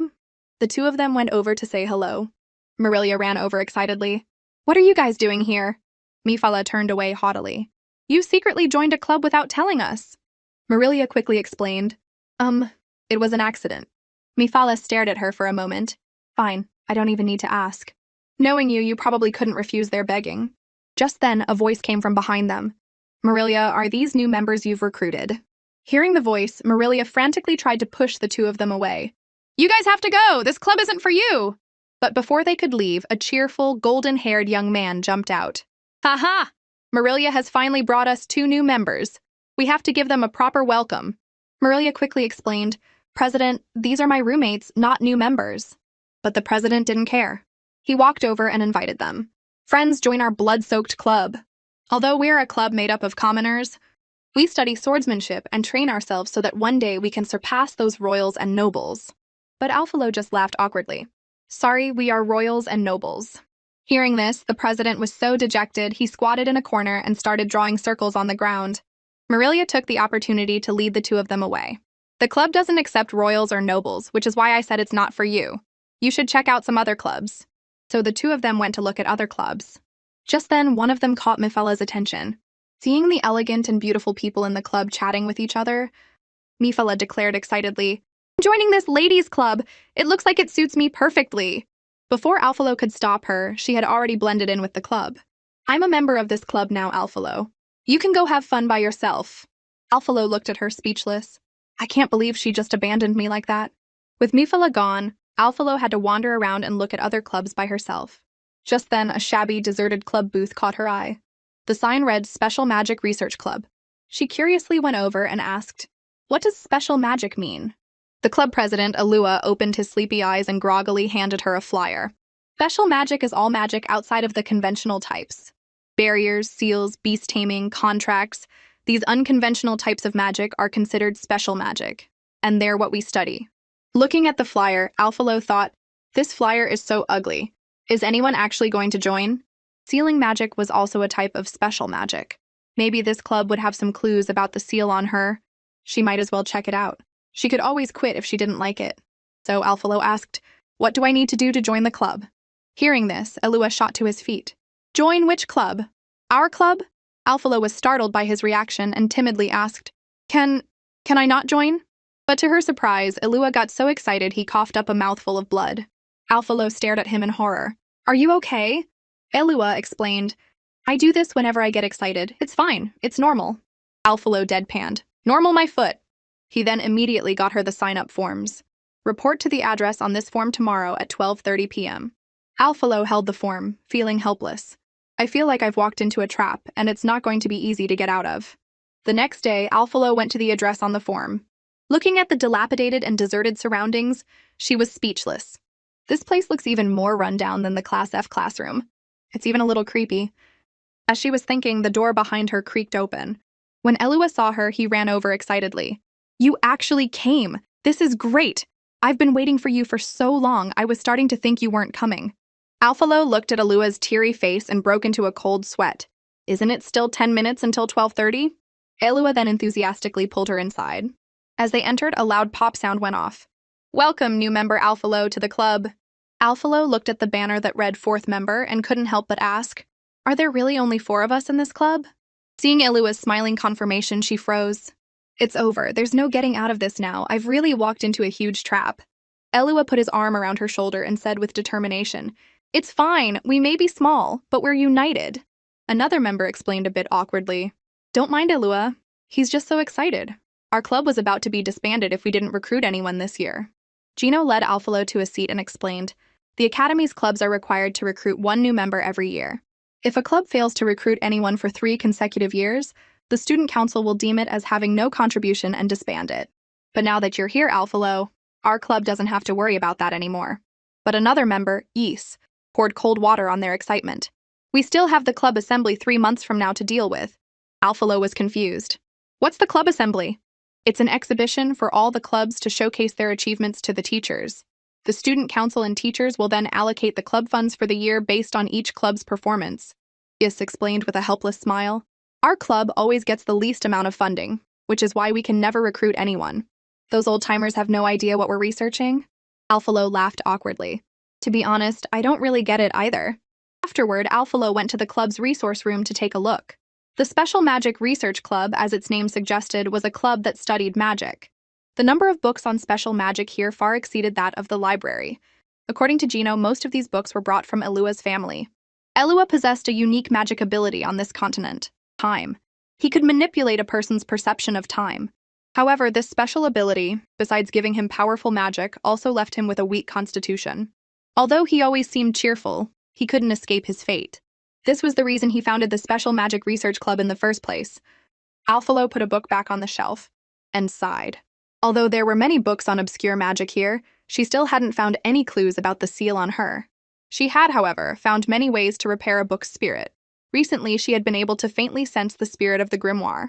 She hoped she could repair it soon and finally break the seal. A while later, during a break between classes, as everyone was chatting, Billy Porter suddenly walked to the front of the class, his expression serious. All right, you little brats, congratulations. The annual Academy trial will begin in half a month. This year, you will form your own teams with a maximum of 4 members per team. He then gave them a friendly smile. You have half a month, make it count. Alphalo deadpanned, please don't smile. After class, Mifala excitedly grabbed Alphalo's hand. We get to form our own teams, our whole dorm can be a team. But Alphalo awkwardly declined. Actually, Mifala understood immediately. I get it. You're going to team up with Vidi. Alphalo cleared her throat. Yeah, I have something to do, so I'm leaving. Mifala looked at her teasingly. I know. Go find your Vidi before someone else snatches him up. She then cheered her on from behind. Go, brave Alphalo, you can do it. Alphalo looked around for Vidi, and they soon found each other. By the way, Your Highness, there's something I wanted to talk to you about. Alphalo said. What a coincidence. I have something I wanted to talk to you about, too. I think we're thinking the same thing. They then said in unison, let's team up for the Academy trial. After successfully forming a team, they needed to come up with a name. Alphalo took a bite of her creamy pasta and her eyes lit up. How about Team Creamy Pasta? Vidi thought about it for a moment and readily agreed. Sounds good. Let's go with that. But Alphalo was more interested in the pasta. Just as she was about to take another bite, Paglet's voice came from above. Excuse me, do you mind if we join your team? Alphalo suddenly lost her appetite. She had a bad feeling about this. Just then, Emma popped out from behind him. When I heard we could form our own teams, the first person I thought of was you, Alphalo. I ran into Paglet on the way here, so we came together. Alphalo just laughed awkwardly. According to the laws of novels, if the main characters were involved in a trial, there was bound to be danger. The main characters could be shot full of arrows and still be fine, but a cannon fodder character could die from a scratch on the arm.